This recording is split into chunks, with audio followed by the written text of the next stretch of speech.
গৃহস্থৰ কুশলাৰ্থে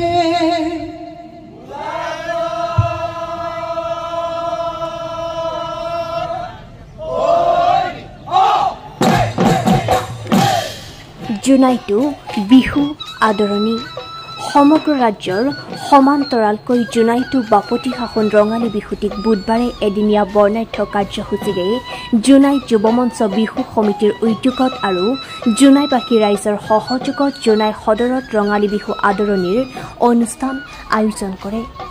লাচিত নগৰীস্থ অসম জাতীয় যুৱ ছাত্ৰ পৰিষদ জুনাই আঞ্চলিক সমিতিৰ কাৰ্যালয়ৰ প্ৰাংগণত অনুষ্ঠিত কৰা উক্ত বিহু আদৰণি অনুষ্ঠানত জুনাই সদৰৰ 100 জনৰো অধিক জ্যেষ্ঠক বিহুৱানেৰে সম্বৰ্ধনা জনাই আশীৰ্বাদ লৈ উদযাপন সমিতিয়ে পুৱাই পতাকা উত্তোলনেৰে আৰম্ভ কৰা অনুষ্ঠানত দিনৰ ভাগত ধেমাজিৰ ৰামধেনু আৰু পঞ্চবাদ্য নামৰ হুঁচৰি দলৰ উপৰিও টিয়া কৃষ্টি দল আৰু স্থানীয় কেইবাটাও বিহু দলে হুঁচৰি জেং বিহু ও বাৰে ৰহণীয়া নৃত্য প্ৰদৰ্শন কৰে। নিউজ ডেস্ক ৰিপৰ্ট জনাই বাৰ্তা।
এই বছৰো অসম জাতীয়তাবাদী যুৱ ছাত্ৰ পৰিষদ জুনাই আঞ্চলিক সমিতিৰ কাৰ্যালয়ৰ প্ৰাংগণত আৰু জুনাই যুৱ মঞ্চৰ উদ্যোগত আমি দিনজোৰা কাৰ্যসূচীৰে আজি মুকলি বিহু অনুষ্ঠান আমি ৰূপায়ণ কৰিছোঁ।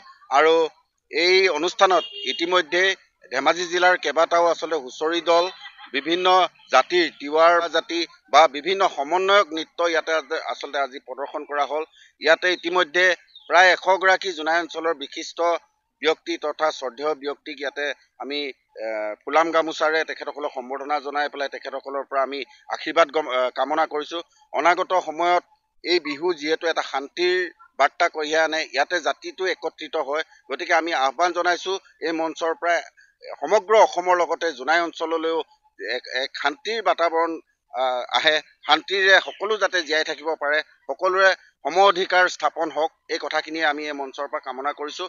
আৰু ইতিমধ্যে আমি সমগ্ৰ জোনাই অঞ্চলত ৰাইজৰ ইয়াতে এই বিহুখনত আমি সহযোগিতা পাইছোঁ। গতিকে আহ্বান জনাইছোঁ, এই বিহুখনৰ যি জোনাই যুৱ মঞ্চৰ যিখন বিহু, এই বিহুখন যাতে দীৰ্ঘজীৱী হওক আৰু আমাক যাতে সাহস প্ৰেৰণা যোগাই থাকে, যাতে এনেধৰণে আমি বিহুখন অনাগত দিনতো খুব সুন্দৰভাৱে অনুষ্ঠিত কৰিবলৈ যাতে সক্ষম হওঁ, এই কথাখিনিকে কামনা কৰিছোঁ। আৰু সদৌতি অসমবাসীৰ লগতে সমূহ জোনাইবাসী ৰাইজৰ প্ৰতিটো জাতি জনগোষ্ঠীৰ প্ৰতিগৰাকী ব্যক্তিলৈ আমি আন্তৰিক শুভেচ্ছা, ৰঙালী বিহুৰ আন্তৰিক কৃতজ্ঞতা। আৰু এই বহাগে প্ৰত্যেকৰ মনলৈ আচলতে সাহস প্ৰেৰণা যোগাই তোলক আৰু সকলোকে শক্তিশালী কৰি তোলক, সুস্বাস্থ্য গৰাকী হওক, এই কথাখিনিকে আমি কামনা কৰিছোঁ। ধন্যবাদ।